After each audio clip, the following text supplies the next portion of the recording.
Sorry, it went out.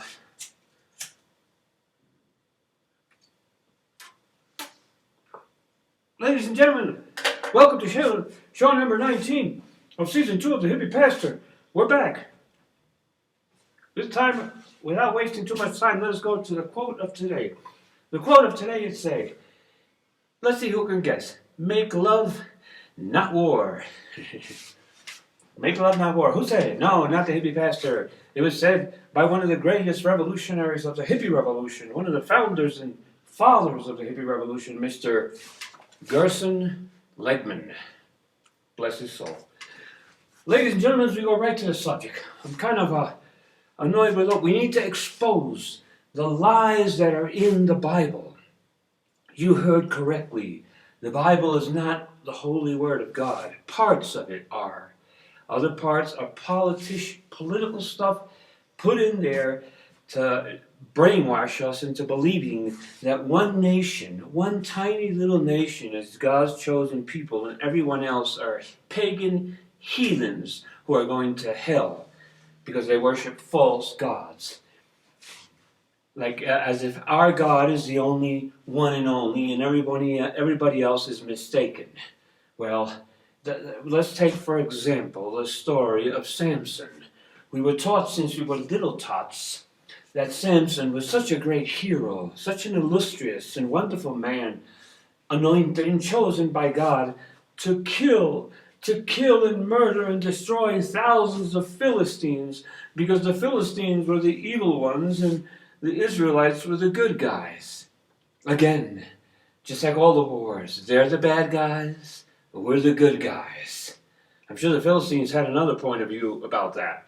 But according to the Bible, which was Israel, the Old Testament, the Philistines were the bad guys. So Samson was such a hero in killing and murdering thousands of Philistines. What a man of faith.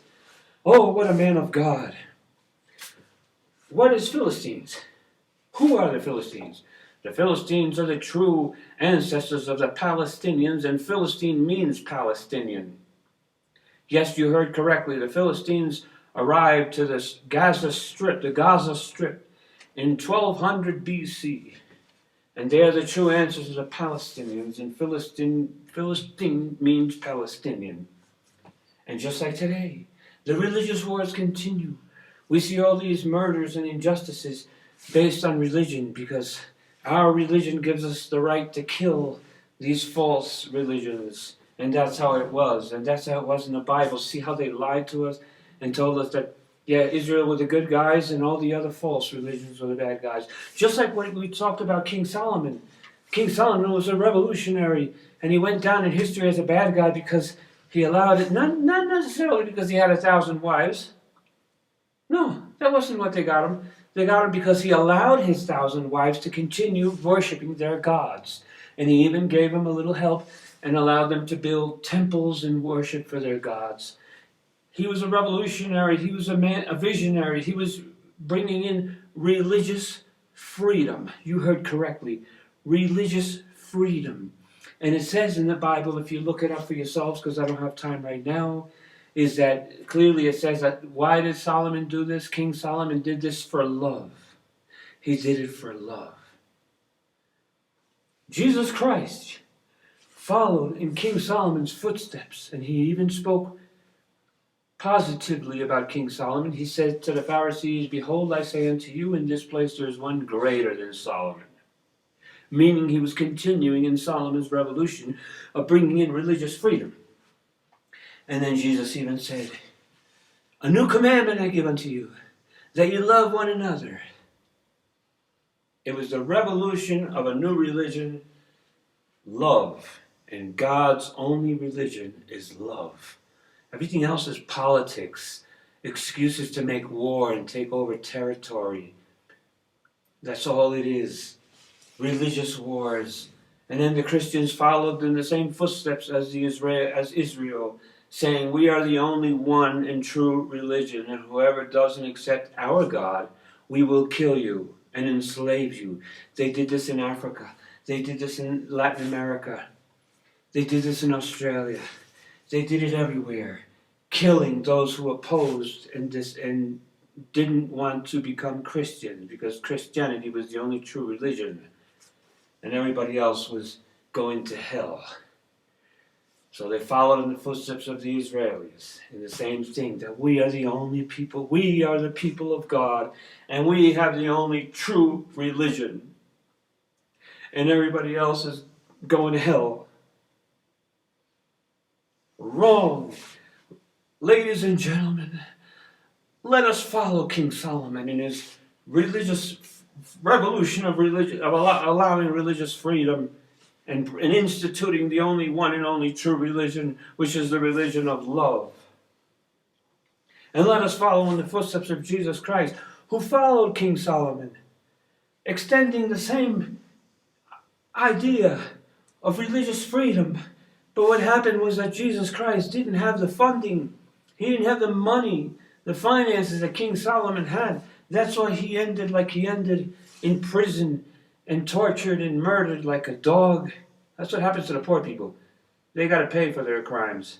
The rich people get off. They got money. And with the money comes political influence. It's like with King Solomon. How come they didn't crucify him? Oh yeah, he went down as a bad guy, and they probably excommunicated him and shunned him for being a traitor to his religion and accepting all these strange gods, all these women that adored and worshipped strange gods. But they didn't kill him or murder him or put him in jail because he had mucho dinero. So whereas Jesus was a poor man, and so he suffered the consequences, and he was willing to do it. He was willing to shine the light again, the same light that King Solomon shined. But Jesus did it knowing he would be killed because of the religious dictatorship that exists in the planet even to this day, justifying murders and wars in the name of God. What kind of a God is this? No, the God creator that we worship here is the God of love.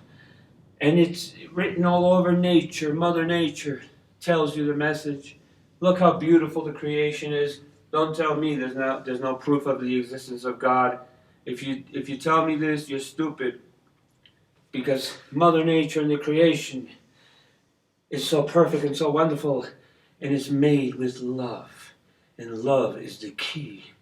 And love is the only true religion. Everything else is secondary, insignificant. Worship the God you want, but don't forget about the God of love. And let us follow Jesus Christ, who said, "A new commandment I give unto you, that you love one another, as I have loved you." Isn't that beautiful? I'll catch you guys later. I'm hungry. Thank you.